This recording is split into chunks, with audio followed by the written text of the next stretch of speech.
Hello friends. कल हम बात कर रहे थे ह्यूमन हार्ट, मानव हृदय के बारे में। और ह्यूमन हार्ट को देखा जाए तो मुख्यतः दो भागों में ये बटा होता है। एक ऊपर वाला हिस्सा होता है आलिंद और नीचे वाला हिस्से को बोलते हैं नीले। आलिंद का जो कार्य होता है ब्लड को रिसीव करना। ये जो हमारे बॉडी से जितना ब्लड गया हुआ है उसको रिसीव करता है और रिसीव करके वो नीचे वाला जो पार्ट होता है नीले उसको दे देता है। यहाँ पे कस्पिड वाल्व लगे रहते हैं। ये वाल्व में जब ब्लड आता है तो वाल्व खुल जाते हैं और ये जब संकुचित होता है तो नीले क्या करता है, ब्लड को पंपिंग करता है। तो आलिंद का जो अगर कार्य देखा जाए तो रिसीवर का काम है कि बस ये ब्लड को रिसीव करेगा और नीले क्या करेगा, ब्लड को पंपिंग करेगा। तो एक क्वेश्चन बार बार पूछता है कि मतलब जो हार्ट के चेंबर हैं, ये चार चेंबरों में सबसे मजबूत चेंबर कौन सा होता है। तो चूंकि ये अपने स्थान पे शांत रहता है, इसका कुछ काम है नहीं, बस रिसीवर का काम करता है। ये आलिंद में क्या होता है, ब्लड ऑटोमेटिक आता है तो इस पे कोई मांसपेशियों पे प्रेशर पड़ता नहीं है। लेकिन इनके अपेक्षा देखा जाए नीले क्या होता है, संकुचित होता है, पंपिंग करता है। तो आलिंद की अपेक्षा नीले की जो होती है ये दीवारें क्या होती है, मजबूत होती हैं। अगर ये पूछ लिया जाए कि इन चारों जो चेंबर हैं, दायां आलिंद, बायां आलिंद, दायां नीले और बायां नीले, इसमें पूछ लिया जाए कि कौन सा चेंबर की दीवार सबसे अधिक मजबूत होती है, तो इसमें बायां नीले की जो दीवार होती है, ये जो इसकी मांसपेशियां होंगी सबसे ज्यादा मजबूत होंगी। क्यों?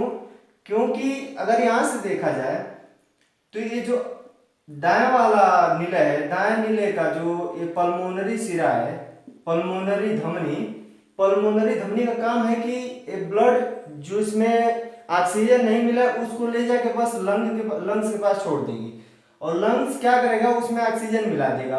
और यहाँ से पल्मोनरी सिरा के माध्यम से, ये पल्मोनरी सिरा है, पल्मोनरी सिरा जो लंग से आ रही है और आके बाएं आलिंद में ब्लड को क्या कर रही है, छोड़ दे रही है।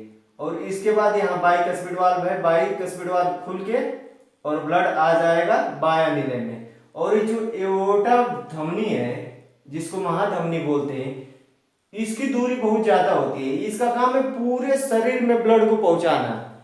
इसलिए जब पूरे शरीर में ब्लड पहुंचाएगी एओर्टा तो उसके लिए ज्यादा पंपिंग में ज्यादा जोर लगाना पड़ेगा। किसको? तो बायां नीले को। इसीलिए इसकी मांसपेशी दाएं नीले की अपेक्षा इसकी मजबूत होती है। तो भाई इसमें सबसे ज्यादा अगर पूछ ले कि सबसे ज्यादा मजबूत चेंबर कौन सा है, तो हम बताएंगे बायां नीले। लेकिन अगर पूछ लिया जाए कि दायां आलिंद बायां आलिंद या आलिंद और नीले में पूछ लिया जाए कि आलिंद और नीले में किसकी मांसपेशी ज्यादा मजबूत होगी, तो आलिंद की अपेक्षा नीले की मांसपेशी ज्यादा मजबूत होगी। लेकिन अगर सबसे ज्यादा मजबूत पूछ ले तो बायां नीले की मांसपेशी सबसे अधिक मजबूत होगी। अगर हम देख लें कुछ, जैसे मछली है, कुछ जीवधारी है, जैसे मछली में इसके हार्ट में दो चेंबर पाए जाते हैं, दो चेंबर। और हर एक चेंबर में आपको बताया पहले ही कि चेंबर में जो आलिंद है, आलिंद करता है क्या, ब्लड को रिसीव करता है। हमारे शरीर में किसी भी प्राणी के शरीर में जो ब्लड सर्कुलेट हो रहा है उस ब्लड को क्या करेगा, रिसीव करेगा। तो ऊपर वाला हिस्सा हमेशा रहता आलिंद रहता है, ऊपर वाला हिस्सा आलिंद रहता है और नीचे वाला हिस्सा नीले रहता है। तो आलिंद करेगा क्या, ब्लड को रिसीव करेगा और रिसीव करने के बाद दे देगा। या वाल्व लगे रहते हैं, वाल्व खुल जाते हैं और नीले में आ जाता है ब्लड। और नीले करता है क्या, पंपिंग करता है उसको। जब उसमें ऑक्सीजन मिल जाता है तो पंपिंग करके उसको पुनः क्या करता है, पूरे शरीर में फैला देता है।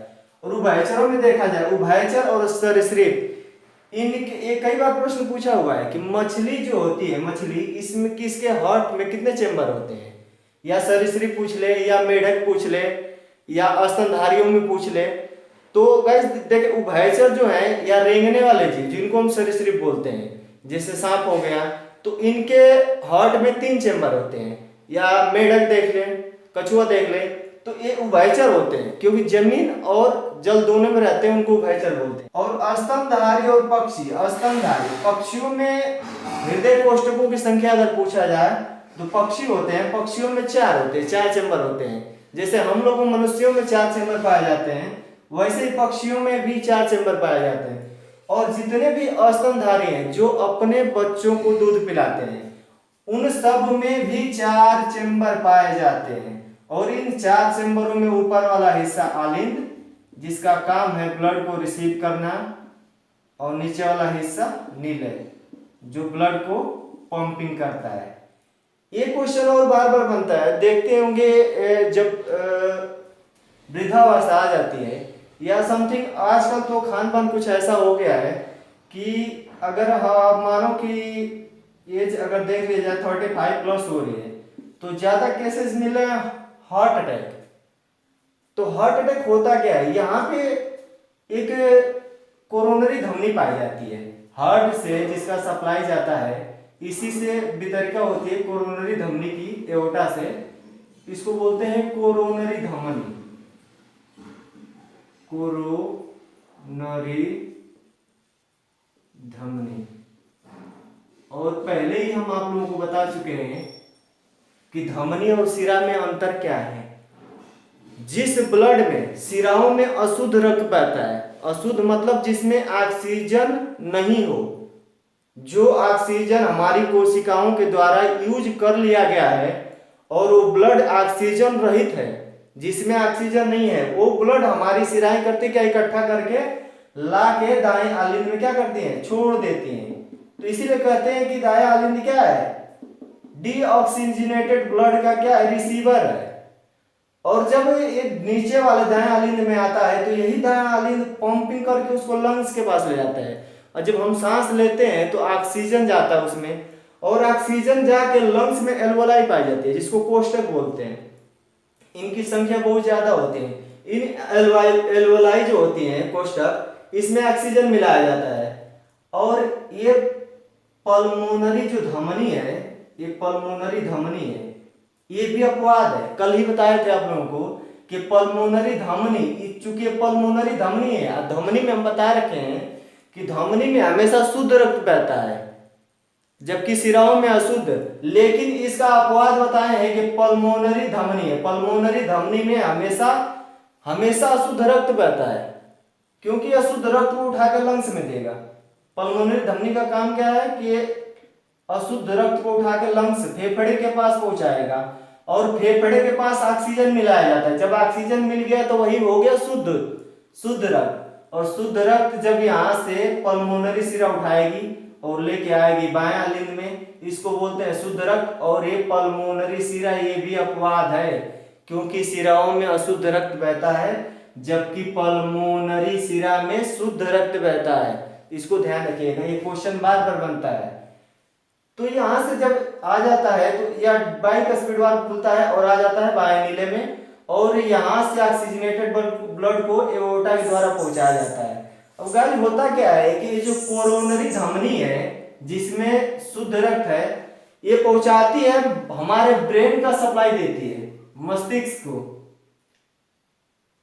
हमारे मस्तिष्क जो ब्रेन है, नहीं दिखाई देगा, ये ब्रेन का सप्लायर है, ये ब्रेन का सप्लायर है, ब्रेन का सप्लायर है। हमारे जो मस्तिष्क काम कर रहा है उसके लिए भी ऑक्सीजन चाहिए, क्योंकि ऊर्जा जब भी मिलेगी, जब तक ऑक्सीजन नहीं जाएगा ऊर्जा का विखंडन नहीं होगा, एटीपी का निर्माण नहीं होगा। तो ये ब्रेन का सप्लायर है। कौन सी धमनी, कोरोनरी धमनी। और जब हमारे शरीर में कोलेस्ट्रॉल बढ़ जाता है, कोलेस्ट्रॉल बढ़ जाता है, तो इसी कोरोनरी धमनी में कोलेस्ट्रॉल क्या होता है, जमा हो जाता है। और धीरे धीरे करता क्या है कोलेस्ट्रॉल, अब देख लीजिए जैसे ये नस है, ये धमनी जा रही है, अब धमनी में जैसे ब्लड का प्रवाह हो रहा है, इसको समझिएगा ध्यान से, ब्लड का प्रवाह हो रहा है। अब कोलेस्ट्रॉल होता क्या है, ये हाई डेंसिटी लाइपोप्रोटीन होता है। हाई डेंसिटी मतलब बहुत ही घनत्व तो इसका ज्यादा होता है। और ये धीरे धीरे जब इसका प्रवाह कम होगा, हार्ट का पंपिंग कम होगा, जब भी थोड़ा बहुत जब भी कम पाएगा पंपिंग, तो यहाँ क्या होगा, धीरे धीरे जमने लगेगा। कहाँ पे, कोरोनरी धमनी में जगह जगह जमने लगेगा। अब यहाँ देखिए जब जमेगा तो प्रेशर, ब्लड का प्रेशर उतना ही है, जितना पहले ब्लड आ रहा था अभी भी उतना ही आ रहा है कोरोनरी धमनी में, लेकिन जगह क्या हो गया, कम हो गया। तो जब जगह कम रहेगा, ब्लड उतना ही फोर्स मारेगा यहाँ से, नीले से जब उतना ही फोर्स मारेगा तो होता है कि या तो ये नस फट जाती है, अब उतना ही ब्लड आ रहा है, यहाँ नस हो गई पतली, यहाँ जमा हो गया कोलेस्ट्रॉल का, तो इस पे ज्यादा प्रेशर जब पड़ेगा तो ये नस क्या होगी, फट जाएगी, और जब नस फट जाएगी तो ब्लड यहाँ से निकलने लगेगा और ये हमारे ब्रेन का जो सप्लाई है ये रुक जाएगा, ब्रेन का सप्लाई अवरुद्ध हो जाएगा।